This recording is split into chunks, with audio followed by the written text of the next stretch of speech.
Bueno, muchachos, mucho gusto nuevamente en saludarlos a aquellos que se hayan conectado después que hicimos la presentación en el presente curso.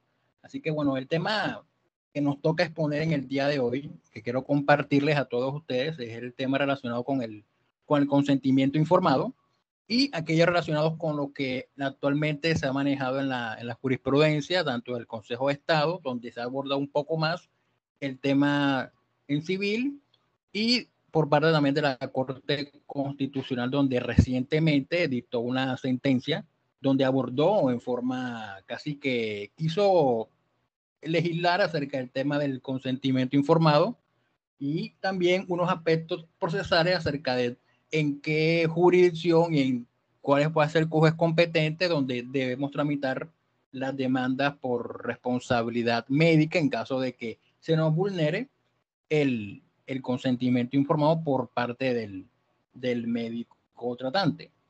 Entonces, empezamos por el tema que es el delimitar qué es lo que es el consentimiento informado. Y antes de darles como una definición de lo que es el consentimiento informado, bueno, antes de eso, si me permiten, puedo compartir pantalla para que me vean unas diapositivas que preparé para el curso. Sí, claro, doctor, usted tiene ahí su opción para compartir en la flequita hacia arriba. La flechita hacia arriba. Vamos a ver dónde está. Ah, aquí ya lo vi, ya lo voy a compartir.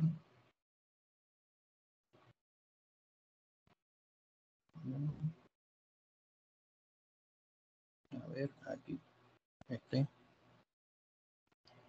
Ok. Bueno, a ver. Entonces, el consentimiento informado, muchachos, hay que decir que primero, antes de limitarlo, como les comenté, hay que sentar cuáles son las bases tanto constitucionales como legales para el consentimiento informado. Y las bases constitucionales son el artículo 16 de la Constitución Nacional y el artículo 20 de la misma, que uno habla sobre el libre desarrollo de la personalidad y el otro, que es el de la libertad de expresión. En la libertad de expresión hay una parte donde dice que toda persona tiene derecho a recibir información, y lo relacionado con el libre desarrollo de la personalidad tiene que ver con la autonomía y la autodeterminación que tiene cada persona para proyectarse en la vida. Entonces, en esos dos derechos se basa el derecho que tiene toda persona, que tenemos tú y yo como usuario del sistema, para recibir el consentimiento informado. Es decir, esto no se basa en que si usted se encuentra afiliado a una EPS o una IPS o suscribe un contrato de servicios médicos, de ahí no va a surgir el derecho que usted y yo tengamos que tú y yo tengamos como para recibir toda la información plena y veraz del médico tratante. Nos surge de la misma Constitución Nacional, en el artículo 16 y el artículo 20 de la Constitución Nacional, y a partir de esos derechos se busca materializar otra clase de derechos, como el principio de la dignidad humana, que se busca es respetar a la persona como tal. Ahora, este componente del derecho del consentimiento informado, lo que busca es que la persona como tal, el usuario del sistema, reciba una información oportuna, clara, detallada, completa e integral sobre el procedimiento que se le va a llevar a cabo acerca de la enfermedad que está padeciendo, y la alternativa en relación con la atención que está padeciendo la persona, así mismo como los riesgos inherentes que debe llevar todo tratamiento médico. Y entonces la persona, después que le digan las ventajas y las desventajas, los riesgos, puede decidir libremente si acepta o declina la intervención del médico tratante. Si dice que no, en caso de que el usuario diga que no, usted y yo no aceptemos la propuesta del tratamiento que diga el médico, podemos decirle que no al médico con total libertad. Entonces, en ese caso, el médico, ¿qué tiene que hacer? Proponerle una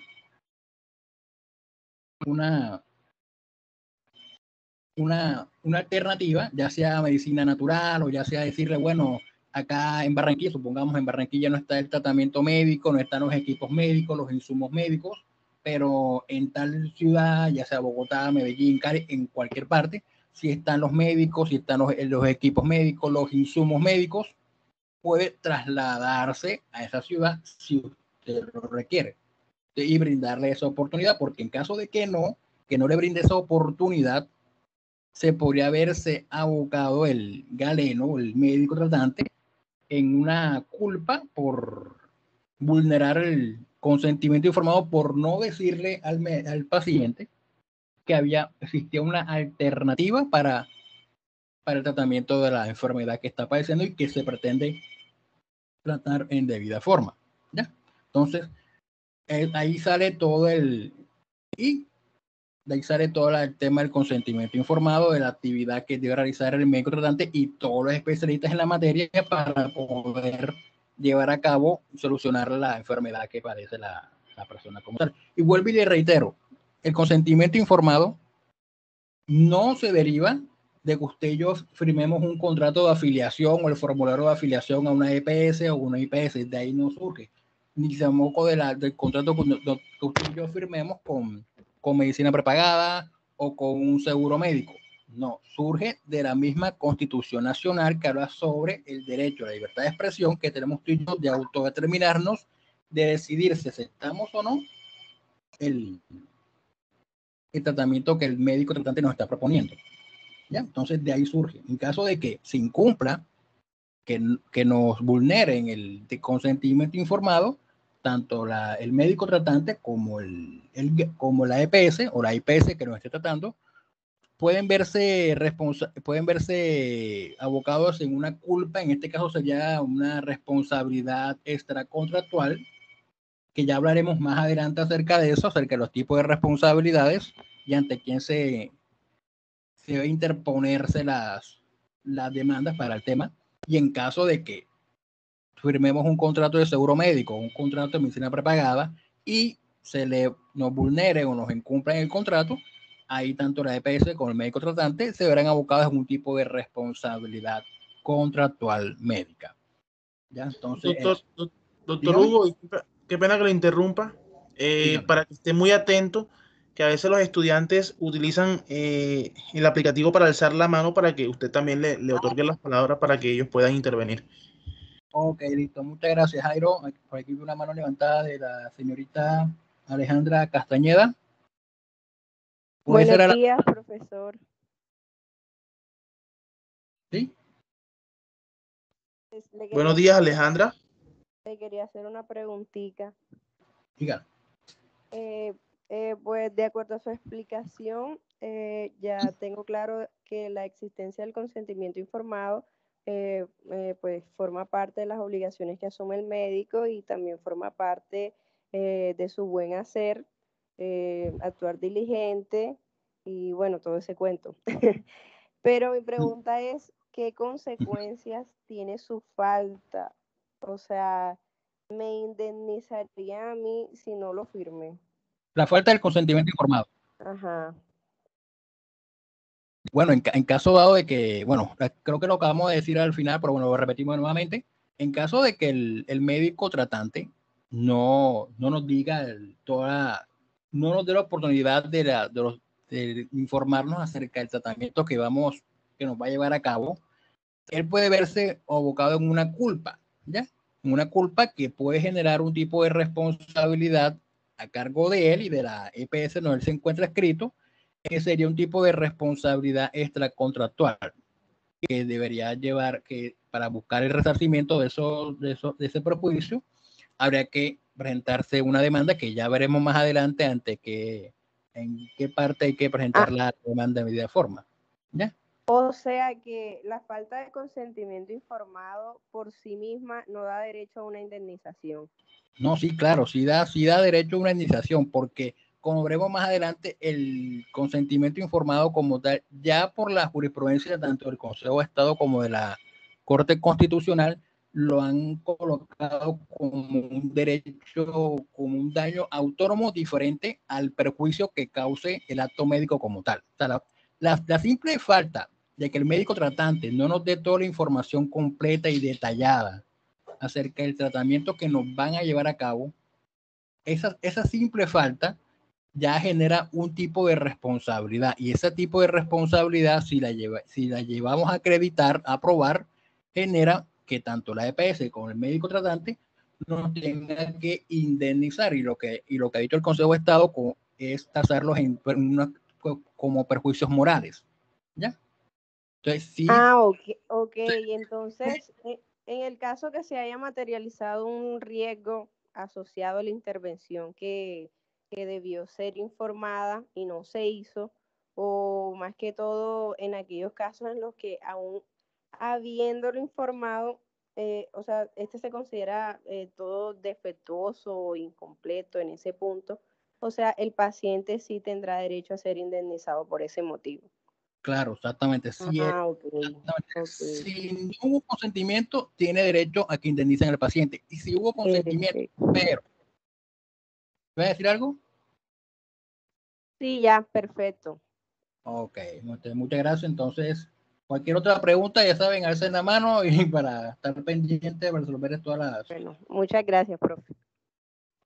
Listo, entonces, ahora, habida cuenta, ahora, ya tengamos en cuenta, ya he dicho lo anterior acerca de que las bases constitucionales que están en el artículo 16 y el artículo 20, hay otros que están desarrollados en las leyes que hablan sobre el sistema de salud, como cuáles, las que están compartidas, que una es la ley 23 de 1981, que habla sobre la ética médica, que habla también, tiene como cerca de 4 o 5 artículos que habla acerca de toda la información que debe darle el médico tratante al paciente, que tiene que ser en forma respetuosa y que no tiene que ser, causarle más preocupación al paciente, más allá de la que tiene por el simple hecho de padecer una enfermedad como tal. Entonces tiene que ser bastante cuidadoso el médico tratante. Otra que habla sobre el médico, otra ley que habla sobre el consentimiento informado es el decreto 3380 del 81, que reglamenta la ley de la ética médica.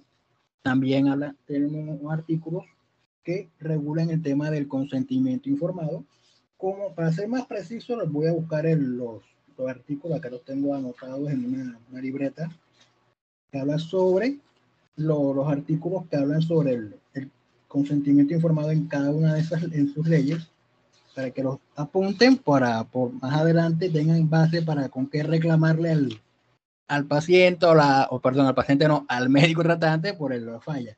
En la ley 23 de la ética médica hace referencia, los artículos son el 10º, el 11, el 12, el 10, 11, 12, 14 y 15. Ahora referencia, el 10º habla sobre que el médico me dedicará tiempo al paciente, el tiempo necesario para hacer la evaluación adecuada de su estado de salud e indicar los exámenes indispensables para realizar el diagnóstico y prescribir la terapéutica correspondiente, el tiempo necesario. No tiene que estar corriendo el médico tratante para saber qué es lo que tiene el paciente, entonces atender al que sigue en la fila. El artículo 11 hace referencia a la actitud del médico ante el paciente, que sea siempre de apoyo y que debe evitar todo comentario que despierte su preocupación. ¿Ya? Con relación a este artículo, hace poco, hace como 2 años me pasó algo con mi papá, cerca de mi papá padeció de cáncer, y en un momento dado el médico, o sea, mi mamá le hizo un comentario al médico acerca de unas incapacidades de mi papá, y el médico no fue atento, y lo que dijo el médico fue: no crean que con lo que le voy a decir yo lo van a pensionar por invalidez o lo van a incapacitar. No, o sea, lo dijo en forma grosera, y mi mamá se sintió ofendida. Yo estaba afuera esperándolos afuera. Cuando mi mamá sale toda preocupada, sale llorando porque el médico le dijo cosas que no debía, o sea, fue muy grosero. Y bueno, yo tuve tuve que tocar la puerta nuevamente hasta que atendiera al siguiente paciente, hablar con el médico, a decirle, doctor, mi mamá se sintió ofendida por lo que usted le dijo, entonces, no, es que su mamá, ¿qué tal? No, o sea, pero cálmese, tuve que decirle, mire, la ley que usted lo regula es la ley 23 y señala que usted debe ser bastante respetuoso con los pacientes. Sí, pero es que tu mamá, sí, pero tiene que ser respetuoso porque eso que usted está haciendo muy fácilmente puedo yo quejarme ante el Tribunal Ético Médico y le pueden imponer una sanción. ¿Ya? Así que no debe tratar así. Si así trató a mi papá, que ya está en la fase ya terminal de su enfermedad, ¿cómo puede esperar yo esperar que trate a un paciente que apenas está empezando el diagnóstico o que lo están atendiendo por primera vez? Entonces el médico, bueno, ahí, no, sí, entonces llamó a mi mamá, le pidió disculpas y bueno, ya quedamos ahí, pero tuve que ya entrar y hablar con el médico porque mi mamá salió muy preocupada por lo que le dijo el médico. Entonces, bueno, en cuanto a eso, sigamos. El artículo 11 habla sobre que la actitud del médico. El 12 dice que el médico solamente empleará medios diagnósticos o terapéuticos debidamente aceptados por las instituciones científicas. ¿Ya? ¿Me están siguiendo? Sí, doctor, estamos aquí muy atentos a lo que nos está diciendo. Ok, Sí, listo. doctor. Listo. Entonces, el artículo 14, para ser más preciso acerca del consentimiento informado, señala acerca de que el médico no intervendrá quirúrgicamente a menores de edad, a personas en estado de inconsciencia o mentalmente incapacitados sin la previa autorización de los padres. Es decir, en este caso, a los padres, a los tutores o como se les llama con la ley 1996, apoyos judiciales. A esas personas deben darle toda la información completa y detallada que el médico tratante les va a llevar a cabo a los menores de edad para que ellos puedan dar el consentimiento acerca de si aceptan o declinan el tratamiento que le está proponiendo el médico tratante como tal.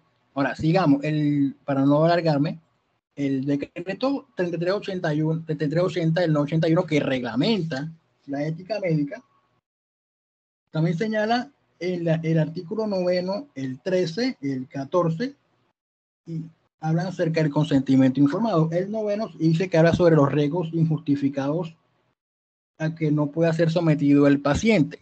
Eso también tiene que explicarse el médico tratante acerca de todos los riesgos, cuáles son los riesgos, aparte que no debe someterlo al paciente para evitar que la enfermedad o lo que esté padeciendo se le vaya a empeorar como tal. De igual manera, el decreto 13.437 del 91 que habla sobre la constitución de comités de ética hospitalaria y el derecho de los pacientes, habla en su artículo primero acerca de los derechos de los pacientes y habla acerca del derecho de disfrutar de una comunicación plena y clara con el médico, apropiadas a sus condiciones psicológicas y culturales, que le permitan obtener toda la información necesaria respecto a la enfermedad que padece, así como los procedimientos y tratamientos que se le vayan a practicar y el pronóstico y riesgo que dicho tratamiento conlleve. Asimismo, el mismo decreto, la misma resolución, perdón, habla acerca de que el paciente tiene derecho a recibir un trato digno respetando sus creencias y costumbres y a recibir todos los informes de la historia clínica. Y por último, hablaré acerca de la ley 1412 del 2010, de la cual la Corte Constitucional, como les expresé al comienzo, se pronunció, que habla sobre la esterilización reproductiva de los discapacitados mentales, donde la Corte se pronunció en una sentencia del 2016, que más adelante hablaremos acerca de ella, donde la Corte se pronunció en forma extensa e intentó regular el tema del consentimiento informado como tal, bastante extenso. Así que más adelante hablaremos acerca de eso. Y siguiendo con el tema, bueno, aquí menciona la sentencia. Este era el número de la sentencia C-182 del 2016, donde estableció unos parámetros unas pautas para el consentimiento informado, el consentimiento sustituto que tienen que brindar los tutores, los curadores, los apoyos judiciales en caso de se aplique la nueva ley de apoyos judiciales. Siguiendo con el tema, ahora, un punto que hay que Doctor, dígame. disculpe, quiero hacer una observación. Recordemos, muchachos, que este tema de los apoyos judiciales básicamente surge con una norma que se originó en el año 2019. Básicamente, esta norma del año 2019, doctor Hugo, no sé si usted de pronto la tenga por ahí, lo que yo sí puedo decirles es que estos apoyos judiciales entran a sustituir a los famosos procesos de jurisdicción voluntaria que utilizamos para lograr las interdicciones judiciales. Estas situaciones generalmente se presentaban, y les voy a poner un ejemplo en el tema el tema pensional, cuando una persona iba a acceder a alguna garantía que le daba el sistema sobre un derecho pensional, pero entonces esta persona tenía situaciones mentales, o de pronto sus capacidades volitivas o incluso personales estaban totalmente disminuidas. Había un conflicto incluso desde el punto de vista constitucional y con el punto de vista del momento de hacer la reclamación ante la entidad competente para el reconocimiento del derecho, y exigía esa entidad competente muchos la sentencia judicial, o por lo menos la administración provisional de ese curador o tutor que se, que se originaba de ese proceso que se inició, ¿cierto?, ante los jueces de familia para lograr la interdicción judicial. Entonces, digamos que esta ley de apoyos que surgió en el año 2019 y que más o menos el doctor viene comentando, le da como un vuelco y un giro a ese tema de las interdicciones judiciales, que ya no son necesarias desde ese punto de vista, sino que pueden hacerse a través de la constitución de apoyos. Listo, muchas gracias, doctor Jairo, por la intervención y por la aclaración acerca del tema, sí, porque ese tema sí hay que aclarar acerca de los tutores, curadores y apoyos judiciales, que así como lo acabaste de expresar. Que siguiendo con el tema, hablaremos acerca de la finalidad del consentimiento informado. Obviamente, la finalidad es la de legitimar el acto médico, que se le va a practicar al paciente, pero aparte de eso tiene otras cositas, como cuáles. Una es que le permita al paciente comparar las ventajas, los costos y los riesgos inherentes al acto médico. No solo el caso de que acepte ser tratado, sino también el caso de que lo rechace. O sea, él tiene la voluntad, tiene la facultad de comparar, bueno, esto está bueno, está bien, esto está bien, esto está mal, estos son los costos, esto me voy a gastar, esto es lo que me toca afrontar a mí, toda esa cuestión es para que él decida si acepta o no el tratamiento médico que le están proponiendo, o la alternativa médica que el médico también le puede proponer como tal. Y también el hecho de dar a conocer el consentimiento como tal acerca de los riesgos que le está proponiendo el médico del tratamiento que le vaya a padecer. Y por último, como dijimos al principio, legitimar el acto médico al momento de brindarle un cuidado médico a la salud del paciente que se le va a tratar la enfermedad como tal. Ahora, hay casos donde es posible que no se vulnere el consentimiento informado, que no haya ninguna causa para indemnizar a la persona como tal. ¿Como cuáles serían? Uno, cuando la urgencia del tratamiento no da tiempo para informar al paciente, ni a sus representantes, ni al apoyo judicial acerca de cuál es el tratamiento que se le debe dar a cabo, que lo necesita de manera urgente, rápida, para poder salvarle la vida al paciente. ¿Alguien hizo un comentario? A ver. No, fui yo, doctor, que escribí básicamente la norma de la ley de apoyos judiciales. Ah, ok, listo. Muchas gracias, Jairo. Entonces, siguiendo, uno, ¿en qué caso no se le aplica el consentimiento informado, o con qué caso no hay como que derecho a pedir una indemnización? Y es en el acto médico urgente, como se expliqué, que no hay tiempo para explicarle al paciente cuál es el tratamiento que se le va a realizar, ¿ya? Otro es cuando, aquí creo que y aquí también casos bastante controversiales, cuando se le va a aplicar un procedimiento experimental en casos excepcionales. ¿Cómo en qué casos? Cuando un enfermo padece un mal excepcionalmente grave y queda como una alternativa el tratamiento de un tratamiento experimental a ver si con eso que se están tratando se le puede paliar la enfermedad o se le puede curar de un todo. En este caso, también no se le puede decirle al paciente, mira que el tratamiento es esto y lo otro, porque en realidad no sabemos cómo va a surgir el tratamiento experimental. Entonces no podemos decirte estas son las ventajas, las desventajas, los riesgos. Ya entonces toca ahí a ver cómo sale el tratamiento como tal, que obviamente esperamos que todos deseamos que el tratamiento como tal sea más favorable tanto para el paciente como para el médico tratante, ¿no? El tercer punto, cuando no es obligatorio informar al paciente o el consentimiento informado, es cuando se detecta un daño grave durante la intervención médica. Y es cuando el médico tratante, al momento de realizar el acto médico y el paciente se halle inconsciente, ya sea por el efecto se me olvidó el nombre de acuérdame, Jairo, el nombre de la palabrita, no me acuerdo el nombre. ¿Cuál, doctor? Cuando lo duermen una persona, ¿cómo se llama eso? Eso se llama la eutanasia. O la anestesia. La anestesia. La anestesia, esa era la anestesia.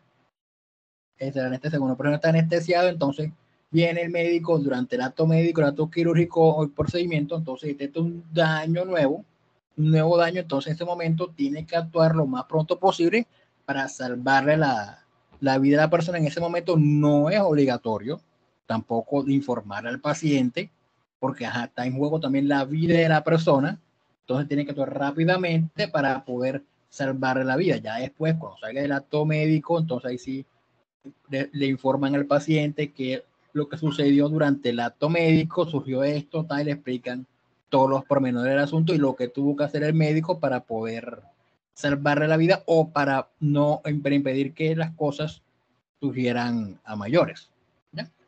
El cuarto punto, donde no es obligatorio el consentimiento informado y pedir una indemnización como tal, es cuando el paciente no entiende el lenguaje del médico. Y esto referencia si la persona puede ser que sea sordo-muda y no entiende el lenguaje entonces no hay ningún intérprete, no hay nadie alrededor del que le ayude a interpretar al paciente lo que quiere decir el médico, o cuando el paciente al otro idioma diferente al del médico, entonces no hay nadie que le indique, mira, esto. Entonces, en este caso, es imposible brindarle un consentimiento informado al paciente, entonces esto le toca al médico actuar de la mejor manera posible conforme a la ética médica para poder paliar el sufrimiento de la persona o curarle la enfermedad que está padeciendo.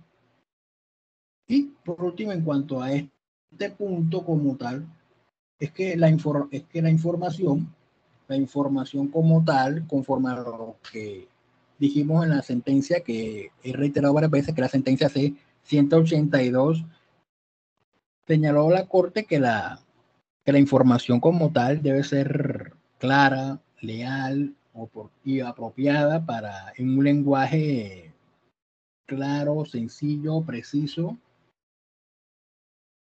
que la persona pueda entender y en la medida de lo posible que sea por medio de una entrevista, o sea, que sea íntima entre el médico tratante y el paciente, que no haya tanta gente que pueda sentirse incómodo, sino que la persona pueda dar el consentimiento en forma libre, explicar al médico sus antecedentes, lo que padece, sus miedos, sus temores, sus angustias acerca de lo que le está proponiendo el médico acerca del acto médico que se quiere llevar a cabo. Entonces, a eso me refiero con la entrevista, que tiene que ser un momento ameno, tranquilo, para evitar cualquier clase de vulneración o de alteración al consentimiento de la persona, y tratar de tener el médico tratante una actitud de empatía con el paciente, de hablarle claro, no en términos médicos que a veces son complicados de entender, porque si a uno como abogado también le dicen que hable en forma clara, porque hay términos jurídicos que no entiende el ciudadano de a pie, entonces también el médico tratante tiene que hablar en términos claros, entendibles, concisos, precisos, para que el paciente, el usuario, que seremos tú y yo en algún momento dado, pueda dar su consentimiento acerca del tratamiento que le vayan a realizar. Y hablo sobre paciente enfermo, puede ser para cualquier tipo de actividad médica que se le vaya a realizar y que se vaya a llevar a cabo, cualquiera. Terminada una actividad médica, si surge algo nuevo, también el médico debe empezar también con el consentimiento informado, explicar los pormenores del asunto para que cada persona decida si acepta o no el procedimiento. Ahora, dicho lo anterior, pasemos al segundo punto. Ahora, antes de pasar al segundo punto, ¿alguna pregunta hasta ahora? ¿Alguna inquietud? ¿Algo que quieran compartir, expresar?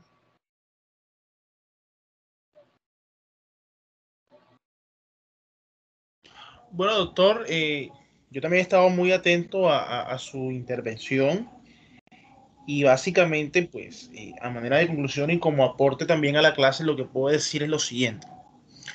Finalmente,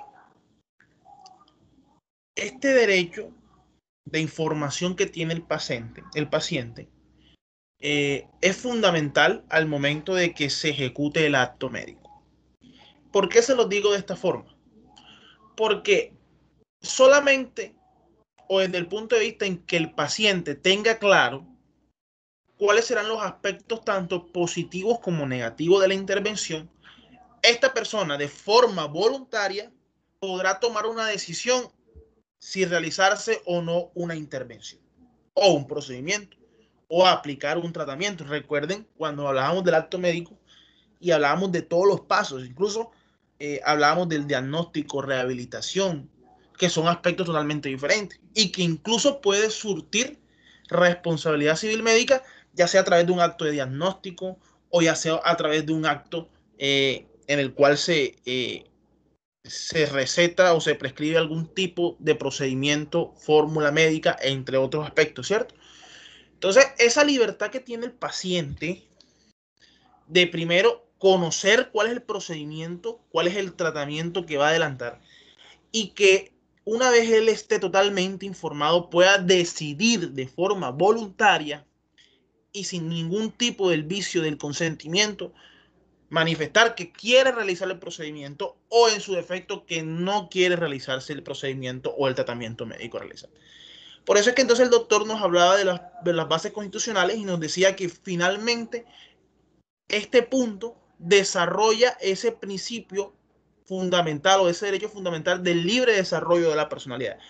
Porque una persona al momento en que está totalmente informado sobre un procedimiento médico que puede generar aspectos positivos para su vida o negativos, teniendo en cuenta las situaciones fácticas y externas que puedan presentarse, entonces es una forma en cómo desarrolla su personalidad y en la forma en cómo decide si practicarse o no determinado tratamiento. Entonces, no podemos hablar de responsabilidad cuando el paciente ha tomado la decisión de no seguir el tratamiento, de no seguir las prescripciones médicas, de no realizarse el tratamiento que puede salvar su vida o puede por lo menos darle algún tipo o nivel de bienestar. En caso de que de no realizarse el procedimiento, su condición de salud empeore. Entonces, quería como que hacer esas observaciones, situaciones que he comprendido con la exposición muy clara que usted está haciendo, doctor. Gracias. Muchas gracias, doctor Jairo. Entonces, sigamos con el punto, que en este caso, en el segundo punto, haremos referencia a la jurisprudencia acerca del Consejo de Estado y de la Corte Constitucional y de la Sala Civil acerca del consentimiento informado como tal.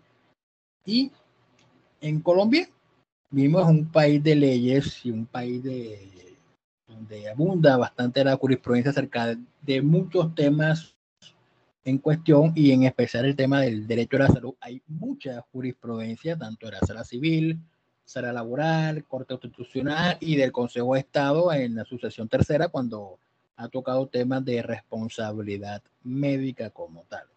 Entonces ya le estoy adelantando dónde es el juez competente y cuáles son dónde tienen que ir a demandar, donde se presenta un tema de responsabilidad médica, ya sea que ustedes vayan a ejercer la carrera como litigantes o vayan a defender alguna entidad, ya sean asesores jurídicos de alguna entidad prestadora del servicio de salud.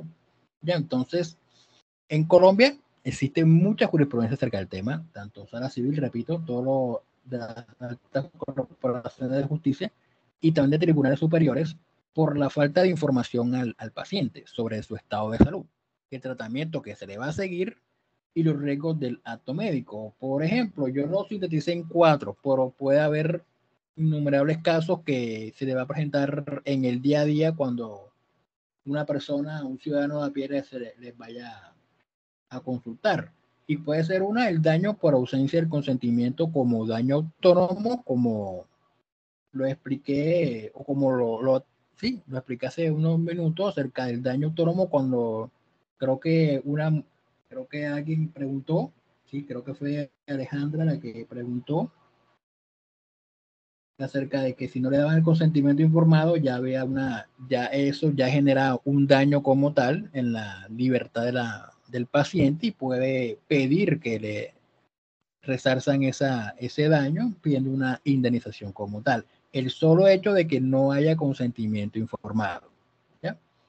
El otro es el daño causado al organismo del paciente como por el acto médico que se llevó a cabo, por el procedimiento médico. Entonces ahí sí también puede pedirse una indemnización por el acto médico.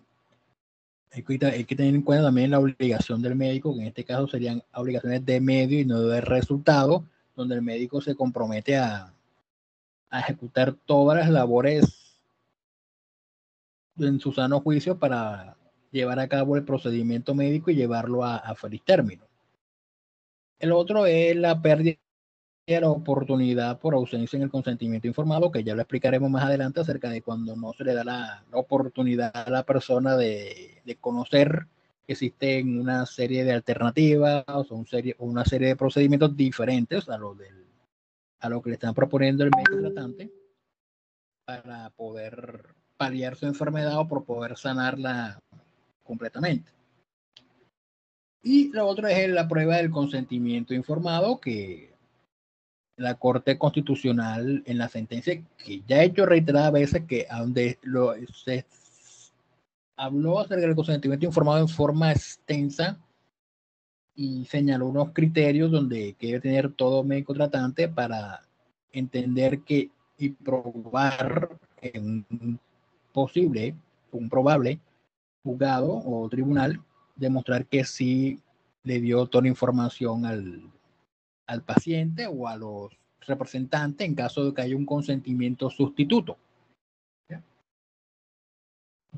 Entonces, en el caso ahora, el médico como tal, en caso de que hay una ausencia del consentimiento informado como tal, el Consejo de Estado ya lo ha declarado como un daño autónomo diferente al daño que ocasiona cuando el procedimiento quirúrgico como tal lo ocasiona un daño al paciente.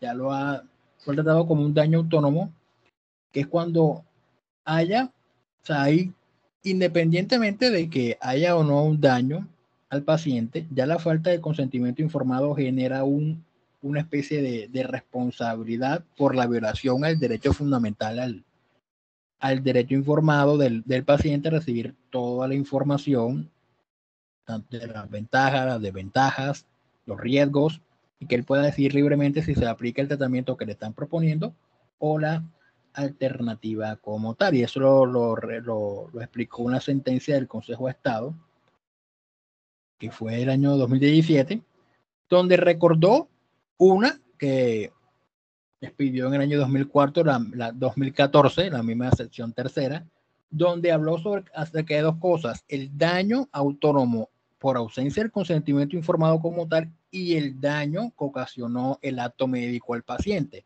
En esos dos temas abordó el Consejo de Estado, donde expresó que uno, y lo explicó bastante ahí, y literalmente voy a leer, donde dice que uno es el caso donde con la falta del consentimiento informado se acompaña de una falla médica. Y el otro es el caso con el consentimiento se realizó de acuerdo, el procedimiento se realizó de acuerdo a la ley Artis, pero sin el mencionado consentimiento informado. En el caso de una falla médica,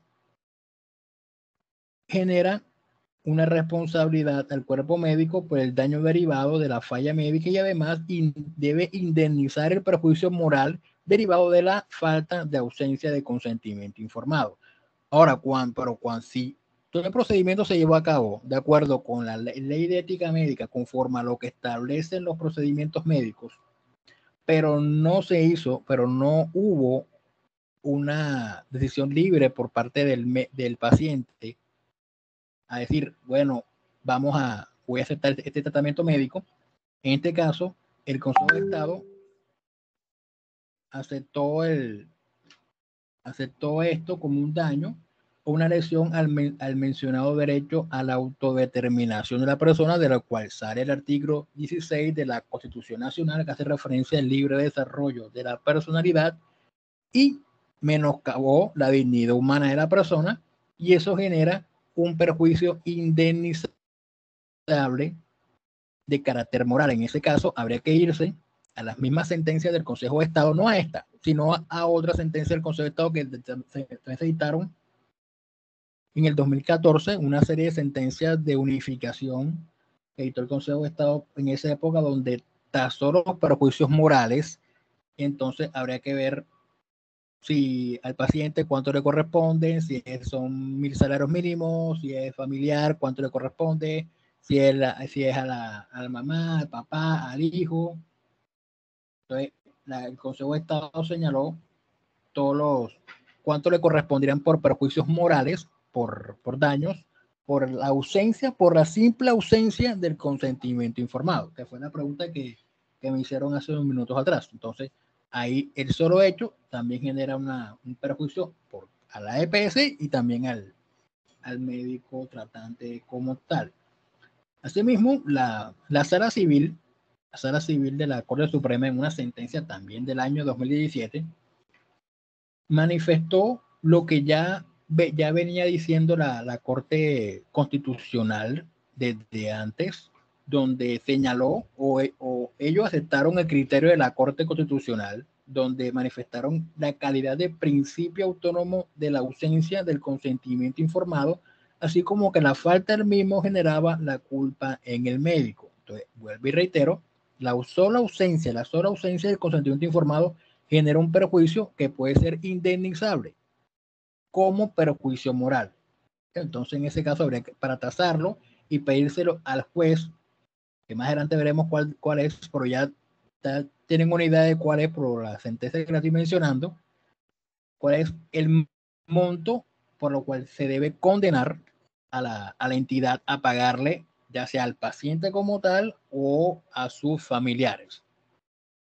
El otro punto de los daños me refería a la pérdida de la oportunidad por ausencia del consentimiento informado. También lo expresó la sección tercera del Consejo de Estado, donde condenó por la pérdida de la oportunidad por ausencia del consentimiento informado en los siguientes términos, dijo el Consejo de Estado, que en este orden de ideas habría de condenarse a la demandada por la falla en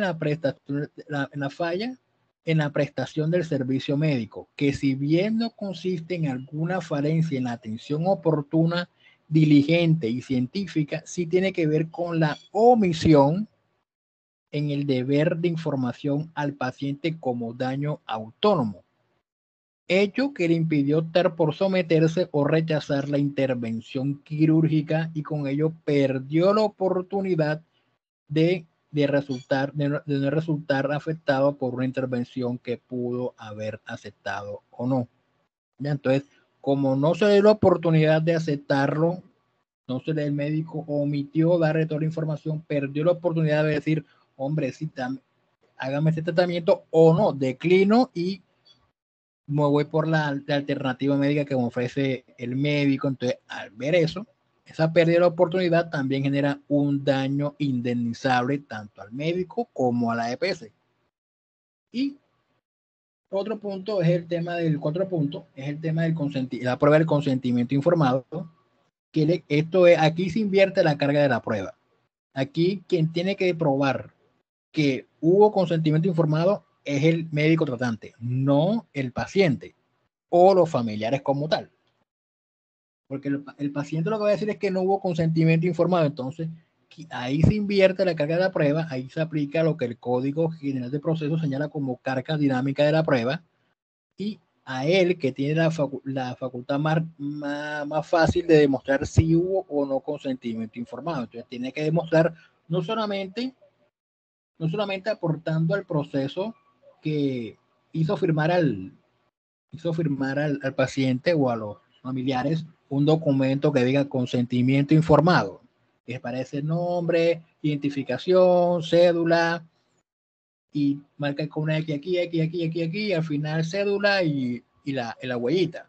No, solamente tiene que demostrar al juez competente que le brindó toda la información habida y por haber, tanto las ventajas, las desventajas, los riesgos, la actividad que se va a llevar a cabo, dónde lo entrevistaron, cuáles fueron las apreciaciones del paciente, qué expresó el paciente, sus temores, sus angustias, sus antecedentes médicos, todo. Entonces, tiene que demostrar eso, porque la sola presentación en un proceso del documento donde diga que usted firmó un consentimiento informado no es una prueba así fuerte como para decir se absuelve a la entidad o al médico tratante de responsabilidad, ya sea contractual o extracontractual.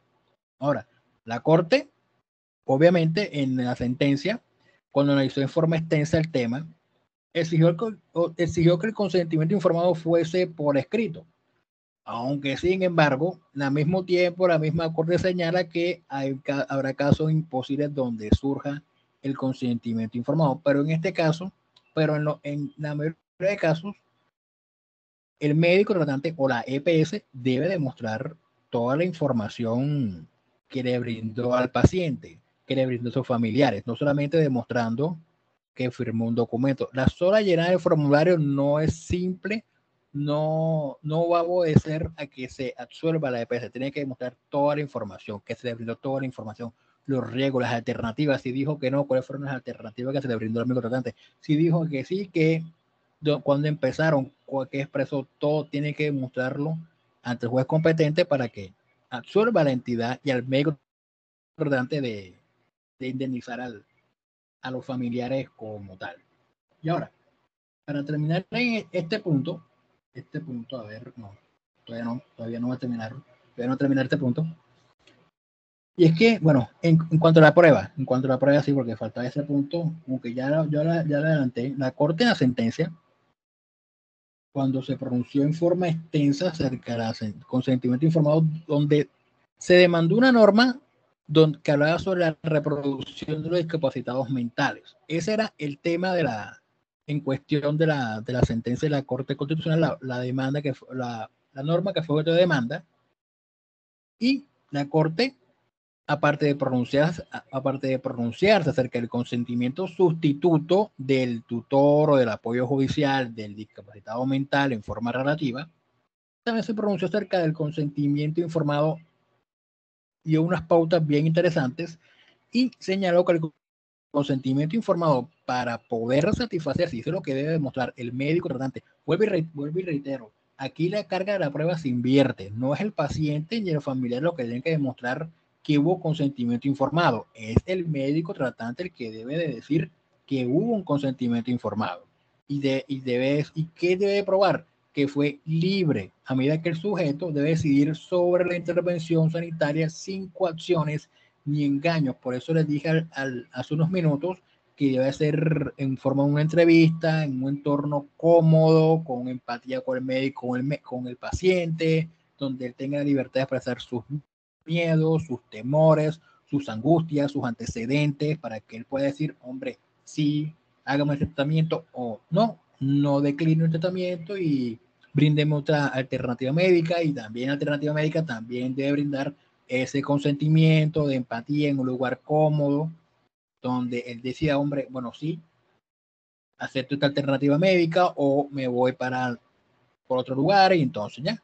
Aparte de eso, otro requisito es que debe ser informado, pues debe fundarse en un conocimiento adecuado y suficiente para que el paciente pueda comprender las implicaciones de la intervención terapéutica. Así, deben proporcionarse al individuo, ya sea el paciente o sus familiares, los datos relevantes para valorar las posibilidades de las principales alternativas, las cuales deben incluir la ausencia de cualquier tipo de tratamiento. Deben ser todo adecuado al paciente, qué es lo que padece, entonces este tratamiento en forma clara, precisa, entendible, en un lenguaje que pueda entender no solamente el paciente, sino en un lenguaje que pueda entender también sus familiares, donde él pueda expresar si asiente o no lo que le están proponiendo el médico tratante como tal.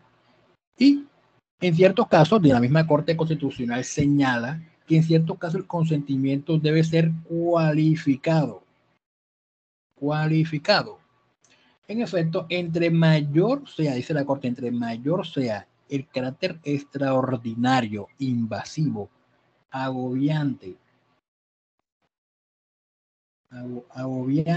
o riesgoso del tratamiento médico, más cualificado debe ser el consentimiento prestado por el enfermo y mayor la información que le deba ser suministrada.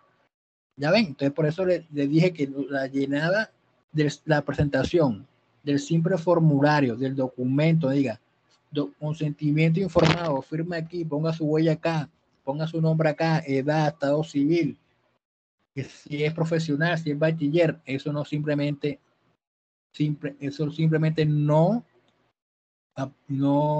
prueba de que se le brindó toda la información, tiene que ser toda la información, y entre la enfermedad sea mucho más grave y agobiante y mayor dolorosa, o sea, para el paciente, mayor tiene que ser el consentimiento, la información que deba brindársele al paciente como tal, para que ellos puedan